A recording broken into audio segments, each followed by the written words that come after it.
மே 17 இயக்கம் என்று நாங்கள் பேர் வைத்தோம். மே 17 அப்படின்னா அது என்ன தேதின்னு கேட்கிறாங்க. வேறொன்றும் இல்லை, நாம் சுயமரியாதையை மறந்து போனதினால் ஈழத்திலே, தமிழ் ஈழத்திலே மேதகு பிரபாகரன் அவர்கள் நடத்திய விடுதலை போராட்டம் அழிக்கப்பட்ட பொழுது நாம் கைகட்டி வேடிக்கை பார்த்தோம்.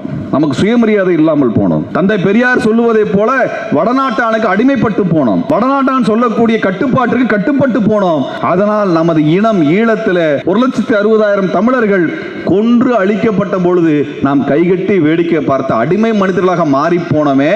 அந்த நாள் மே 17ஆம் தேதி, மே 18ஆம் தேதி. அந்த தேதியை நம்ம மறந்துடக்கூடாது என்பதற்காகத்தான் எங்கள் இயக்கத்திற்கு இந்த பேரை வச்சிருக்கிறோம். 16 வருஷத்துக்கு முன்னாடி நீங்களும் நானும் சுயமரியாதை இல்லாமல் நம்ம இனம் கொல்லப்பட்ட பொழுது கைகட்டி வேடிக்கை பார்த்தோமே, அந்த நாளை நீங்களும் நானும் மறந்துவிடக் கூடாது என்பதற்காகத்தான் எங்கள் இயக்கத்திற்கு பேர் வச்சிருக்கிறோம். இது ஈழ விடுதலைக்கான இயக்கமா என்றால், ஈழ விடுதலை ஈழ மக்கள் நடத்துவார்கள்.